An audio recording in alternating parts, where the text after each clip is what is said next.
ಸಮಾಜ ಸೇವಕ ಸಿಬಿ ಅಸ್ಕಿ ಅವರ ನೇತೃತ್ವದ ಅಸ್ಕಿ ಫೌಂಡೇಶನ್ ಮುದ್ದೇಬಿಹಾಳ ಮತಕ್ಷೇತ್ರದಲ್ಲಿ ಅನೇಕ ಜನಪರ ಸೇವಾ ಕಾರ್ಯಗಳ ಮೂಲಕ ವಿಶೇಷ ಗುರುತನ್ನು ಪಡೆದಿದೆ. ಸಿಬಿ ಅಸ್ಕಿ ಅವರ ಸಮಾಜ ಸೇವಾ ಮನೋಭಾವ ಮಾದರಿ ಹಾಗೂ ಶ್ಲಾಘನೀಯವಾದದ್ದು ಎಂದು ಹಿರಿಯ ಸಾಹಿತಿ ಬಿಎಂ ಹಿರೇಮಠ ಹಾಗೂ ಕರ್ನಾಟಕ ಕೋಆಪರೇಟಿವ್ ಬ್ಯಾಂಕ್ ನಿರ್ದೇಶಕ ಸಮಾಜ ಸೇವಕ ಸತೀಶ್ ಕುಮಾರ್ ಒಸ್ವಾಲ್ ಹೇಳಿದರು. ಬುಧವಾರ ಸಾಯಂಕಾಲ ಮುದ್ದೇಬಿಹಾಳ ಪಟ್ಟಣದ ಬೆಂಗಳೂರು ಬೇಕರಿ ಸಭಾಭವನದಲ್ಲಿ ಅಸ್ಕಿ ಫೌಂಡೇಶನ್ ವತಿಯಿಂದ ಆಯೋಜಿಸಲಾಗಿದ್ದ ನೂತನ ವರ್ಷದ ದಿನದರ್ಶಿಕೆ ಬಿಡುಗಡೆ ಹಾಗೂ ನೂತನ ಅಧ್ಯಕ್ಷರಾಗಿ ಆಯ್ಕೆಯಾದ ಸಾಧಕರ ಸನ್ಮಾನ ಸಮಾರಂಭದಲ್ಲಿ ಭಾಗವಹಿಸಿ ಅವರು ಮಾತನಾಡಿದರು.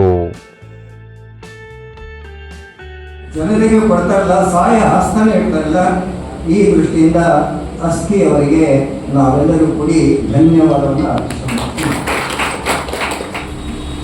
ಜನಪ್ರಿಯತೆಯ ಮಧ್ಯದಲ್ಲಿ ಸನ್ಮಾನ. ಈಗ ಆನಂದಗೊಂಡಿರ್ಬೋದು, ಇಲ್ಲೇನು ಅವರು ಹಣ ಕೊಟ್ಟಿಲ್ಲ, ಏನೂ ಇಲ್ಲ, ಸಹಜವಾಗಿ ನೀವೆಲ್ಲರೂ ಗುರುತಿಸಿದ್ದೀರಿ, ತಂದು ಕೂಡಿಸಿದ್ದೀರಿ, ಸನ್ಮಾನ. ಈ ರೀತಿಯ ಸನ್ಮಾನದಲ್ಲಿ ಭಾಗಿಯಾಗಿರ್ತಕ್ಕಂಥ ಗೌರವರಿಗೆ ಗೋಳಿಯವರಿಗೂ ಕೂಡ ನಾವೆಲ್ಲರೂ ಅಭಿನಂದನೆಯನ್ನು ಸಲ್ಲಿಸೋಣ. ನಾವೇ ಆಗಿವನ್ನ ಸಂತೋಷ ಪಡ್ತೀವಿ. ಆದ್ರೆ ಅಸ್ಕಿ ಅವ್ರ ಒಂದು ಏನು ಸ್ವಭಾವ ಒಳ್ಳೆತನ ಅಂದ್ರೆ, ಇವರು ಆಗ್ಯಾರಂದ್ರ ಈ ಸಮಾರಂಭ ಈ ಸಂತೋಷವನ್ನು ನಮ್ಮ ನಿಮ್ಮಂತರೆಲ್ಲ ಕರ್ಕೊಂಡು ಹಂಚ್ಕೋಬೇಕಂತಲ್ಲ, ಇದು ದೊಡ್ಡದು. ಇದು ಯಾರಿಗೂ ಕೊಡೋಲ್ಲ. ನಾವು ಭಾಳ ಫೋನ ವಾಟ್ಸಪ್ ಮುಖಾಂತರ ವಿಶ್ ಮಾಡಿ ಒಂದು ಶಾಲ ಹಾರ ಹಾಕಿ ಸನ್ಮಾನ ಮಾಡ್ಕೊಂಡು ನೀವು ಆಗಿದ್ದು ಒಳ್ಳೇದಂತ ಮನಸ್ಸು ಹರಿಸ್ಬೋದು. ಹರಸಿಯವರಾದರೂ ಒಂದು ಶಾಲಾ ಹಾರ ಹಾಕಿ ಸನ್ಮಾನ ಮಾಡಿ ಹರಸಿ ಮುಗಿಸ್ಬೋದಾಗಿತ್ತು. ಆದ್ರೆ ಅವ್ರು ಸನ್ಮಾನಿತರು, ಅವ್ರೇನು ಗೌರವ ಸ್ಥಾನ ತಗೊಂಡಾರ, ಒಂದು 100 ಜನರ ಮಧ್ಯದಲ್ಲಿ ಅವ್ರ ಕರೆದು ಸನ್ಮಾನ ಮಾಡಿ ಆ ಸನ್ಮಾನ ಮಾಡುವ ಪ್ರಸಂಗ ನಮ್ಮ ನಿಮ್ಮಂಥವ್ರಿಗೆಲ್ಲರೂ ಕರೆದು ಆ ಸನ್ಮಾನ ಮಾಡಿ ಖುಷಿ ಪಡುವಂಥ ವ್ಯಕ್ತಿತ್ವ ಅಸ್ಕಿಯವರು. ಇದಕ್ಕೆ ನನ್ನೊಂದು ಸೆಲ್ಯೂಟ್ ಐತಿ. ಯಾಕಂದ್ರೆ ಮುದ್ದೇಬಿಹಾಳದಾಗ ಬಹಳಷ್ಟು ಫಂಕ್ಷನ್, ಬಹಳಷ್ಟು ಕಾರ್ಯಕ್ರಮದಲ್ಲಿ ನಾವು ಈ ಊರಾಗೋದ್ರಿಂದ ಇಲ್ಲೇ ಇದ್ರು ನಾವು ಭಾಳ ಬ್ಯಾಂಕ್ ವತಿಯಿಂದ ನಮ್ಮ ಇದರ ವತಿಯಿಂದ ಹೋಗಿ ಅವ್ರ ಮನೆಗೆ ಹೋಗಿ ಒಂದು ಶಾಲ ಹಾರ ಹಾಕಿ ಮುಗಿಸ್ಬಿಡ್ತೀವಿ. ಆದ್ರೆ ಇಷ್ಟೆಲ್ಲ ಖರ್ಚು ಮಾಡಿ, ಇಷ್ಟೆಲ್ಲ ಆರ್ಭಟ ಮಾಡಿ ಎಲ್ಲರೂ ಕೂಡಿಸಿ ನಾ ಇಷ್ಟು ಖುಷಿ ಪಡ್ಬೇಕಂತ ವ್ಯಕ್ತಿತ್ವ ಏನು ಹೊಂದಾರಲ್ಲ ಅಸ್ಕಿ ಅವ್ರಿಗೆ, ಇದಕ್ಕೆ ನಾವೆಲ್ಲರೂ ಇನ್ನೊಮ್ಮೆ ಚಪ್ಪಾಳೆ ಹೊಡಿಬೇಕು ಸರ್. ಮತ್ತು ಅಸ್ಕಿ ಫೌಂಡೇಶನ್ ವತಿಯಿಂದ ಅಸ್ಕಿ ಅವರು ಮುದ್ದೇಬಿಹಾಳದಾಗ ಎಲ್ಲೇ ಯಾರೇ ಬಡವರಿರಲಿ, ಯಾವುದೇ ಪ್ರಸಂಗದಲ್ಲಿ ಯಾರಿಗೆ ಸಹಾಯ ಮಾಡೋದಿರಲಿ, ಏನೇ ಬಂದ್ರೂ ಫಸ್ಟ್ ಅಸ್ಕಿ ಅವರು ಬಂದು ಅದಕ್ಕೆ ಏನು ಸಹಾಯ ಮಾಡಬೇಕು ಮಾಡ್ತಾರ, ಮನಸಾರೆ ಮಾಡ್ತಾರ. ಮತ್ತು ನಾನು ಅಸ್ಕಿ ಅವರಿಗೆ ಎಲ್ಲೇ ಭೇಟಿಯಾದ್ರು ಖುಷಿಯಿಂದ ನಕ್ಕೋತ ಅವ್ರು ಕೂಡ ಫಸ್ಟ್ ಕಾಮಿಡಿ ಮಾಡೋದು ಅಸ್ಕಿ ಅವ್ರು ಕೂಡ. ಇಷ್ಟು ಫಂಕ್ಷನ್ ಸಮಾರಂಭ ಇರಲಿ, ಅವ್ರು ಕೂಡ ನಕ್ಕೋತಿರ್ತಾರೆ, ವ್ಯಕ್ತಿ ಖುಷಿಲಿಂದ ಇರ್ತಾರ. ಕಾರ್ಯಕ್ರಮದಲ್ಲಿ ಮಾತನಾಡಿದ YH ವಿಜಯಕರ್, ಕನ್ನಡ ಸಾಹಿತ್ಯ ಪರಿಷತ್ನ ಅಧ್ಯಕ್ಷ ಕಾಮರಾಜ್ ಬರದಾರ್ ಹಾಗೂ ಹಸಿರು ತೋರಣ ಗೆಳೆಯರ ಬಳಗದ ಮಹಾಬಳೇಶ್ ಗಡೇದ್, ಶೈಕ್ಷಣಿಕ ಸೇವೆ, ಸಮಾಜಮುಖಿ ಚಿಂತನೆ, ಅಪಘಾತದಲ್ಲಿ ಮೃತಪಟ್ಟ ಕುಟುಂಬಗಳಿಗೆ ಆರ್ಥಿಕ ನೆರವು, ಸಾಹಿತಿಗಳು ಮತ್ತು ಸಾಧಕರಿಗೆ ಪ್ರೋತ್ಸಾಹ, ಜನಪರ ಕಾರ್ಯಕ್ರಮಗಳು, ಜಾತ್ರೆಗಳು ಹಾಗೂ ಕ್ರೀಡಾಕೂಟಗಳಿಗೆ ಅಸ್ಕಿಯವರ ಕೊಡುಗೆ ಅಪಾರವಾಗಿದೆ ಎಂದು ಪ್ರಶಂಸಿಸಿದರು. ಕರ್ನಾಟಕದಲ್ಲಿ ನೋಡುವುದಕ್ಕಿಂತ ಬಿಜಾಪುರ ಜಿಲ್ಲೆಯಲ್ಲಿ ನೋಡುವುದಾದರೆ ಸನ್ಮಾನ್ಯ ಅಸ್ಕಿ ಫೌಂಡೇಶನ್ ಅವರು ಅನೇಕ ತಮ್ಮ ಸಾಮಾಜಿಕ ವಿಘಟನೆಗಳಾದಾಗ, ಅಕಸ್ಮಿತವಾದಂಥ ಒಬ್ಬ ಬಡವ ತೀರಿಕೊಂಡಾಗ, ಅಥವಾ ಆಕ್ಸಿಡೆಂಟ್ ಆದಾಗ, ಅಥವಾ ಒಬ್ಬ ಸಾಹಿತಿ ಮುಂದೆ ಬಂದಾಗ, ಅಥವಾ ಇನ್ಯಾವುದೋ ಒಬ್ರು ಕಷ್ಟದಲ್ಲಿದ್ದಾಗ, ಅಥವಾ ಇನ್ಯಾವುದೋ ಒಂದು ಸಾಮಾಜಿಕ ಕಾರ್ಯಕ್ರಮವನ್ನ ಈ ಕಾಮರಾಜರಂತವರು ನಡೆಸ್ತಾ ಇರುವಾಗ ಇಂಥ ಅನೇಕ ಕಾರ್ಯಕ್ರಮಗಳು ಅವರು ಒಬ್ಬೊಬ್ಬರಿಗೆ ನೀವು ಎಷ್ಟು ಮಂದಿ ಮಾಡಿದ್ರು ಮಾಡ್ರಿ, ಆರಂಭಿಕ ಮೊತ್ತ ಅಂತ ಹೇಳಿ 20,000 ರೂಪಾಯಿ ಕೊಟ್ಟಿದ್ದಾರೆ. ನೀವು ಏನು ಮಾಡ್ಬೇಕಂದ್ರೆ ಜಸ್ಟ್ ನೀವು ಫಾರ್ಮ್ ಮೇಲೆ ಫ್ರೀ ಅಂತ ಬರೋದು ಕಳಿಸ್ಬಿಡ್ರಿ, ಅಷ್ಟೇ ನಾನು ರೊಕ್ಕ ಈಗ ಹಾಕ್ತೀನಿ ಅಂತ ಹೇಳಿದ್ದೇವೆ. ನಿಜವಾಗ್ಲೂ ಅಸ್ಕಿ ಅವರು ದೊಡ್ಡ ಗುಣ ಅದು. ನಾನು ಆಕ್ಚುಲಿ ಹಂಚ್ಕೊಂಡು ಯಾಕೆ ಹಂಚ್ಕೊಳ್ತೀನಿ ಅಂದ್ರೆ, ಸುಕನ್ಯಾ ಸಮೃದ್ಧಿ ಯೋಜನೆ ಅನ್ನೋಂಥದ್ದು ಒಂದು ಆರಂಭಿಕ ಮೊತ್ತನೇ ಅವರು ತುಂಬಿದರು. ಅವರು ಎಷ್ಟೋ ಜನ ಹೆಣ್ಣು ಮಕ್ಕಳಿಗೆ ಒಂದು ಆರಂಭಿಕ ಮೊತ್ತ ಕೊಟ್ಟು ಸಹಾಯ ಮಾಡಿದರು. ಅದಕ್ಕೆ ನಾನು ಈ ನಮ್ಮ CBSE ಅವರು ತುಂಬ ಧನ್ಯವಾದ.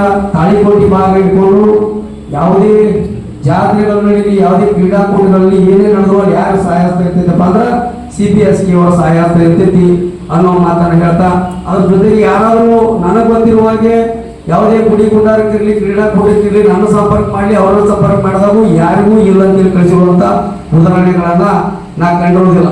ಮಾನ್ಯ ತಾನೇ ಕೆನಲ್ ನಡೆಸಿದ್ದ ಇದಕ್ಕೆ ಸಂಬಂಧಪಟ್ಟುವಂತ 3 ಜನರು ತೀರ್ಕೊಂಡ ಸಂದರ್ಭಕ್ಕೆ ಅವರೊಬ್ಬರು ಯಾವ ಕುಟುಂಬದವ್ರು ಯಾರದಾರ ಅಂತೇಳಿ ಅವ್ರನ್ನೆಲ್ಲ ಸಂಪರ್ಕ ಮಾಡಿ ಅವ್ರಿಗೆ ಸಹಾಯ ಮಾಡುವಂತ ಕೆಲಸವನ್ನ ಅಂತ ಕೆಲಸಗಳನ್ನ ಬಹಳಷ್ಟು ಸಮಯದಲ್ಲಿ ಮಾಡಿಕೊಂಡಿದ್ದಾರೆ. ಅವರಿಗೆ ನಮ್ಮೂರಿನ ಜನರ ಪರವಾಗಿ ಹೃತ್ಪೂರ್ವಕವಾದಂತಹ ಧನ್ಯವಾದವನ್ನ ತಿಳಿಸ್ತಾ ಅಸ್ಕಿ ಫೌಂಡೇಶನ್ ಅಧ್ಯಕ್ಷ ಹಾಗೂ ಸಮಾಜ ಸೇವಕ ಸಿಬಿ ಅಸ್ಕಿ ಅವರು ಮಾತನಾಡಿ 2018ರಲ್ಲಿ ಅಸ್ಕಿ ಫೌಂಡೇಶನ್ನ ಮಾಜಿ ಮುಖ್ಯಮಂತ್ರಿ ಕುಮಾರಸ್ವಾಮಿ ಅವರು ಉದ್ಘಾಟಿಸಿದ್ದರು. ಆರಂಭದಲ್ಲಿ 10 ಲಕ್ಷ ರೂಪಾಯಿ ವೆಚ್ಚದಲ್ಲಿ ಪಕ್ಷಾತೀತ ಹಾಗೂ ಜಾತ್ಯತೀತವಾಗಿ ರೈತರ ಜಮೀನುಗಳಿಗೆ ಜೆಸಿಬಿ ಯಂತ್ರವನ್ನು ಅತ್ಯಂತ ಕಡಿಮೆ ದರದಲ್ಲಿ ಒದಗಿಸಿ ಒಕ್ಕಲುತನಕ್ಕೆ ನೆರವು ನೀಡಲಾಯಿತು. ನಂತರ ನೀರಿನ ಟ್ಯಾಂಕ್ ಮೂಲಕ ನೀರು ಪೂರೈಕೆ, ಆರೋಗ್ಯ ಜಾಗೃತಿ, ಆರೋಗ್ಯ ತಪಾಸಣೆ, ಕ್ರೀಡಾಕೂಟಗಳಿಗೆ ಪ್ರೋತ್ಸಾಹ, ಉಚಿತ ಆರೋಗ್ಯ ಶಿಬಿರಗಳು ಹಾಗೂ ನೇತ್ರ ತಪಾಸಣೆ, ಕೋವಿಡ್ ಸಂದರ್ಭದಲ್ಲಿ ದಿನಸಿ ಕಿಟ್ ವಿತರಣೆ, ರೈತರ ಆತ್ಮಹತ್ಯೆ ಹಾಗೂ ಅಪಘಾತ ಮೃತ ಕುಟುಂಬಗಳಿಗೆ ಆರ್ಥಿಕ ನೆರವು ಸೇರಿದಂತೆ ಶೈಕ್ಷಣಿಕ ಸೇವೆಗಳನ್ನು ಎಲ್ಲರ ಸಹಕಾರದಿಂದ ನಿರಂತರವಾಗಿ ನಡೆಸಿಕೊಂಡು ಬರುತ್ತಿದ್ದೇವೆ ಎಂದರು.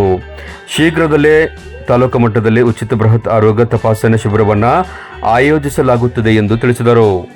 2018ರಲ್ಲಿ ನಮ್ಮ ಒಂದು ಫೌಂಡೇಶನ್ ಪ್ರಪ್ರಥಮವಾಗಿ ಕೊಂಡೂರಿನಲ್ಲಿ ಒಂದು ಸಾಮಾಜಿಕ ಸೇವೆ ಫಸ್ಟ್ ನಾವು ಮಾಡಿದ್ದೆ ಒಂದು ರೈತರ ಅನುಕೂಲಕ್ಕಾಗಿ ಅಂತೇಳಿ ಸುಮಾರು 2018ರಲ್ಲಿ ಆ ಒಂದು ವೇಳೆಯಲ್ಲಿ 10 ಲಕ್ಷ ರೂಪಾಯಿ ಖರ್ಚು ಮಾಡಿ ಕೊಣ್ಣೂರು ಗ್ರಾಮದಲ್ಲಿ ಪಕ್ಷಾತೀತ ಮತ್ತು ಜಾತ್ಯತೀತವಾಗಿ ಇಡೀ ಪ್ರತಿ ಕುಟುಂಬಕ್ಕೂ 10 ಗಂಟೆ ಒಂದು ರೈತರಿಗೆ ಜೆಸಿಬಿಯನ್ನು ಕೊಟ್ಟು ಅದರಲ್ಲಿ ರಿಯಾಯಿತಿ ದರ ಕೇವಲ 350 ರೂಪಾಯಿ ಒಂದು ತಾಸಿನಂತೆ ನಮ್ಮ ಫೌಂಡೇಶನ್ ತಗೊಂಡು ಕೊಟ್ಟು ರೈತರ ಕಡೆ 350 ರೂಪಾಯಿ ತಗೊಂಡು ಅದರ 50% ರಿಯಾಯಿತಿಯಲ್ಲಿ ನಾವು ಮೊನ್ನೆ ಆಗಿನ ಮುಖ್ಯಮಂತ್ರಿ ಶ್ರೀ ಕುಮಾರಸ್ವಾಮಿ ಅವರ ಕಡೆಯಿಂದ ನಾವು ಅದನ್ನ ಉದ್ಘಾಟನೆ ಮಾಡಿಸಿದ್ರು. ಬಂದಾಗ ಜೆಸಿಬಿ ಮುಖಾಂತರ ನಮ್ಮ ಕೊಣ್ಣೂರು ಗ್ರಾಮದಲ್ಲಿ ಪ್ರಪ್ರಥಮ ಕುಮಾರಸ್ವಾಮಿ ಸಾಹೇಬರು ಉದ್ಘಾಟನೆ ಮಾಡಿದ್ರು.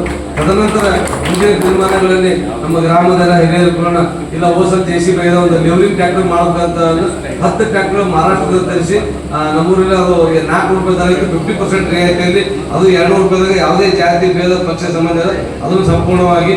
ನಂತರ ಕೊರೋನಾ ಬಂದ ಟೈಮ್ನಲ್ಲಿ ಶ್ರೀ ಕಾಶೇಶ್ವರ ಮಠದ ಪರಮ ಪೂಜೆ ಒಂದು ಆದಿಯಾಗಿ ನಮ್ಮ ಫೌಂಡೇಶನ್ ವತಿಯಿಂದ ದವಸ ಧಾನ್ಯಗಳನ್ನು ಇಟ್ಕೊಂಡು ಮತ್ತೆ ಹಿಂಗೆ ಹಲವಾರು ಕಾರಣ ಒಂದು ಇದರಲ್ಲಿ ಹೇಳ್ಬೇಕಪ್ಪ ಅಂತಂದ್ರೆ ಯಾವ ಇವತ್ತು ಏನೇ ನಾವು ದಾನ ಧರ್ಮ ಮಾಡ್ತೀವಿ ಆ ದಾನ ಧರ್ಮ ನಿಮ್ಮಂತರೇ ಹಿರಿಯರು ಗಣ್ಯರು ಮಾನ್ಯರು ಏನು ಆಶೀರ್ವಾದ ಮಾಡಿರಿ ನಿಮ್ಮ ಆಶೀರ್ವಾದದಿಂದ ವರ್ಷಕ್ಕೆ ಒಂದು ಹೆಚ್ಚಾಕೋತ ಈ ಸಂದರ್ಭ ನಾನು ಬಹಳ ತುಂಬ ಅಂತ ಹೇಳಕ್ಕೆ ಜನರ ಒಂದು ಪ್ರೀತಿ ವಿಶ್ವಾಸ ನೀವೇ ಸಾಕ್ಷಾತ್ ಒಂದು ದೇವ್ರ ರೂಪದಲ್ಲಿ ಬಂದು ನಮ್ಗೆ ಸಹಾಯ ಸಹಕಾರ ಮಾಡ್ಯಾರಂತ ಆ ಭಾವನೆ ನಮಗೆ ಬಂದು ಪ್ರತಿ ವರ್ಷ ನಾವೇನು ಮಾಡ್ಕೊಂಡು ಹೊಂಟೀವಿ. ನಮ್ಮ ಫೌಂಡೇಶನ್ಗೆ ಯಾವುದೋ ಆ ಭಗವಂತನ ಕೃಪೆಯಿಂದ ಎಲ್ಲ ನಿಮ್ಮ ಹಿರಿಯರ ಒಂದು ಪ್ರೋತ್ಸಾಹ ಅಂತೀವಿ ನಾವು. ಪ್ರೋತ್ಸಾಹ ಅಂದ್ರೆ ಮಾಡಿದ ಕೆಲಸಕ್ಕೆ ತಂದೆಯಾದ ಒಂದು ಕರ್ತವ್ಯ ಮಕ್ಕಳಿಗೆ ನಮ್ಮ ಮುದ್ದೇವ ಪಟ್ಟಣದ ಮುದ್ದೇವ ಮತದ ಜನಪ್ರಿಯ ಶಾಸಕರಾದ ಅಪ್ಪಾಜಿ ನಾಡಗೌಡರ ಒಂದು ಮಾರ್ಗದರ್ಶನದಲ್ಲಿ ಅವರ ಒಂದು ಅಧ್ಯಕ್ಷತೆಯಲ್ಲಿ ಒಂದು ದೊಡ್ಡ ಕಾರ್ಯಕ್ರಮ ಮಾಡಬೇಕಂತ ಯೋಜನೆ ಹಾಕೊಂಡಿವಿ. ಅದಕ್ಕೆ ನಮ್ಮೆಲ್ಲ ಪಟ್ಟಣದ ಎಲ್ಲ ಹಿರಿಯರಾಗಿ ಮತ್ತು ನಮ್ಮ ಬ್ಯಾಂಕ್ ನಿರ್ದೇಶಕರು ಎಲ್ಲ ಅವರಿಗೆ ಎಲ್ಲ ಗುರುವಿಗೆ ಆಶೀರ್ವಾದ ಇರಲಿ. ನಾವು ನಿಮ್ಮೆಲ್ಲ ಆಶೀರ್ವಾದ ಮುಂದಿನ ದಿನ ಮಾಡಬೇಕಂತ ಒಂದು ಯೋಜನೆ ಹಾಕೊಂಡಿವಿ. ಅದಕ್ಕೆಲ್ಲ ನಿಮ್ಮ ಸಹಾಯ ಸಹಕಾರ ಇರಲಿ. ಕಾರ್ಯಕ್ರಮದಲ್ಲಿ ಕರ್ನಾಟಕ ರಾಜ್ಯ ಸಹಕಾರ ಪಟ್ಟಣ ಬ್ಯಾಂಕು ಮಹಾಮಂಡಳ ನಿರ್ದೇಶಕರಾಗಿ ಆಯ್ಕೆಯಾದ ಆನಂದಗೌಡ ಬಿರಾದಾರ್ ಹಾಗೂ ಹಸಿರು ತೋರಣ ಗೆಳೆಯರ ಬಳಗದ ತಾಲೂಕು ಅಧ್ಯಕ್ಷರಾಗಿ ಆಯ್ಕೆಯಾದ ಅಮರೇಶ್ ಗುಳಿ ಅವರನ್ನು ಸನ್ಮಾನಿಸಲಾಯಿತು. ಈ ಸಂದರ್ಭದಲ್ಲಿ ಅಸ್ಕಿ ಫೌಂಡೇಶನ್ನ ನೂತನ ದಿನದರ್ಶಿಕೆಯನ್ನು ಲೋಕಾರ್ಪಣೆ ಮಾಡಲಾಯಿತು. ಕಾರ್ಯಕ್ರಮದಲ್ಲಿ ಪುರಸಭೆಯ ಅಧ್ಯಕ್ಷ ಮೈಬೂಬ್ ಗಳಸಂಗಿ, ಗಣ್ಯರಾದ ಪ್ರಭುರಾಜ್ ಕಲಬುರ್ಗಿ, ಸಂಗನಗೌಡ ಬಿರಾದಾರ್, ಗಣೇಶ್ ಅನಗೋಣಿ, ಬಿಎಸ್ ಮಿಟಿ, ಹುಸೇನ್ ಮುಲ್ಲಾ, ಬಸವರಾಜ್ ನಾಲ್ತೋಡ್, ಸಿಎಸ್ ಗುಡ್ಡದ್, ಸಂಗಣ್ಣ ಮೇಲಿನಮನಿ, ಸಿಎಲ್ ಬಿರಾದಾರ್, ರುದ್ರಗೌಡ ಅಂಗಡಿಗೇರಿ, ಟಿ ವಿಜಯ ಭಾಸ್ಕರ್, ಎಂಎಸ್ ಗೌಡರ್ ಸೇರಿದಂತೆ ಅಸ್ಕಿ ಫೌಂಡೇಶನ್ನ ಪದಾಧಿಕಾರಿಗಳು ಹಾಗೂ ಪಟ್ಟಣದ ಗಣ್ಯಮಾನ್ಯರು ಉಪಸ್ಥಿತರಿದ್ದರು.